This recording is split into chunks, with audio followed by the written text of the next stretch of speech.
আসসালামু আলাইকুম।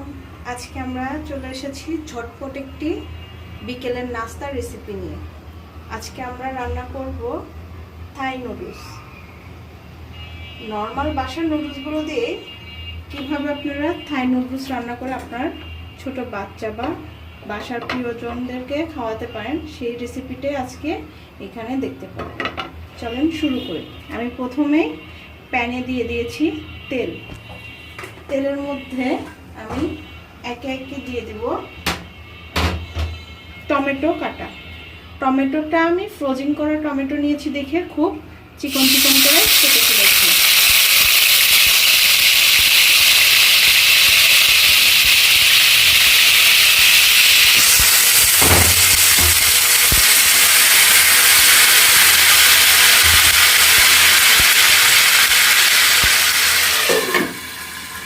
টমেটোটা যেহেতু ফ্রোজিং করা, এর জন্য বেশি পানি এবং তেল চিটচিট করে ছিটবে, তাই আমি ঢাকনাটা একটু ঢেকে দিব। এখন আমি অ্যাড করে নিব মাংসটা ছোট ছোট পিস করে নিতে হবে। আমি একটু হাড্ডিওয়ালা মাংস অ্যাড করেছি, কারণ মাংসটা সিদ্ধ হলে হাড্ডিগুলো সিদ্ধ হয়ে যাবে, আর যেহেতু আমরা থাই নুডলস রান্না করব, এর জন্য একটু হাড্ডিওয়ালা মাংস হলে ভালো হয়। চাইলে আপনারা ফ্রেশ মাংসও নিতে পারেন, তবে হাড্ডিওয়ালা মাংসটাই ভালো। মাংস দেওয়ার পর আমি একটু ঢেকে দিয়েছিলাম।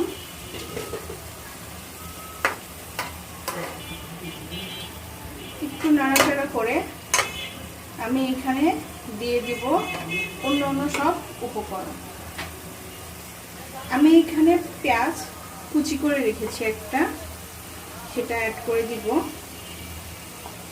রসুন ছোট ছোট করে রেখে দিয়েছি, সেটাও অ্যাড করে দিব।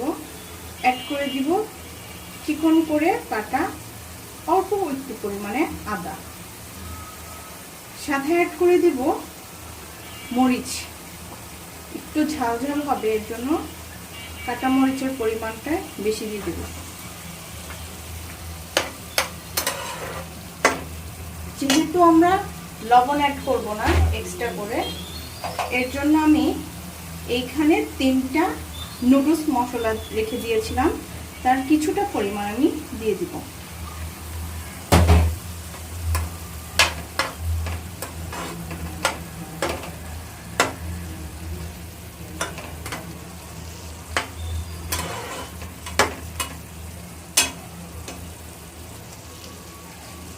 আমি আবার 2 মিনিটের জন্য ঢেকে দিব।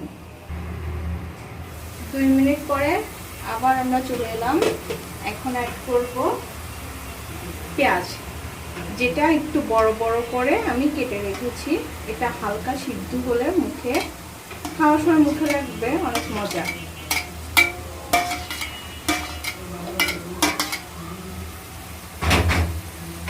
এর সাথে আর একটা উপকরণ আমি অ্যাড করব, যে কারণে আমি এক্সট্রা করে কোনো লবণ এখানে অ্যাড করিনি, সেটা হচ্ছে সয়া সস। আমি সয়া সসের মুখা অনুসারে দিয়ে দিব 1.5 মুখ। নুডলসের পরিমাণ যত হবে, সয়া সসের পরিমাণটাও তত বাড়াতে হবে।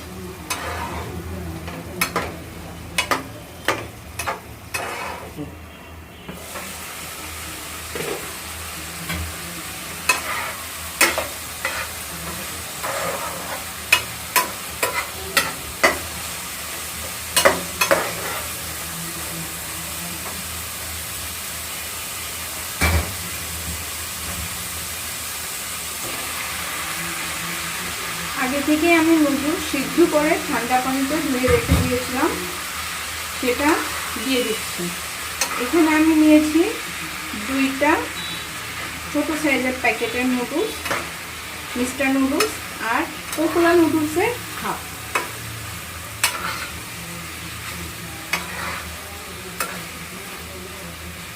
বড় সাইজের পেঁয়াজগুলো হালকা সিদ্ধ হবে, পুরো সিদ্ধ হবে না। থাই রেসিপিটা বা থাই নুডলস রান্নাটা 2 প্রসেসিংয়ে করা যায়। এটা শুকনা শুকনা প্রসেসিং আর একটা হালকা স্যুপ প্রসেসিং থাকবে। ওই রেসিপিটা আমি পরবর্তীতে কোনো ভিডিওতে আপনাদের দেখিয়ে দেব।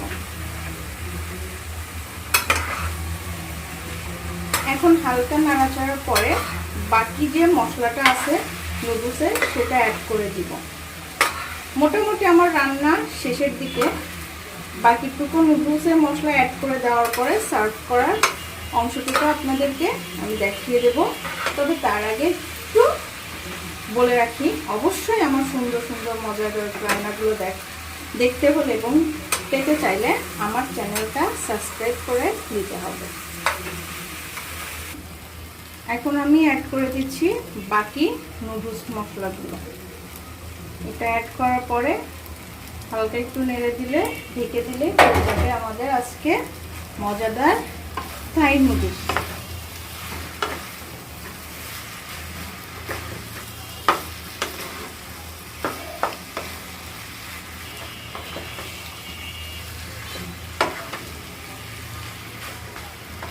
আমার কাছে শুকনা থেকে স্যুপ টাইপসের নুডলসটাই বেশি মজা লাগে,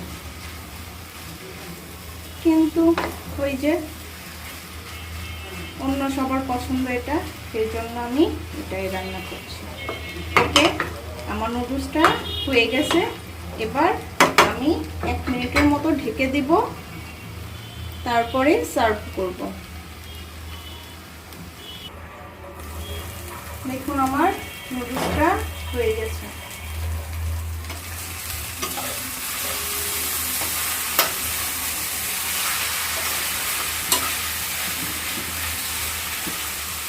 এবার এটার উপর টমেটো কেচাপ দিয়ে সার্ভ করে ফেলবেন গরম গরম থাই নুডলস।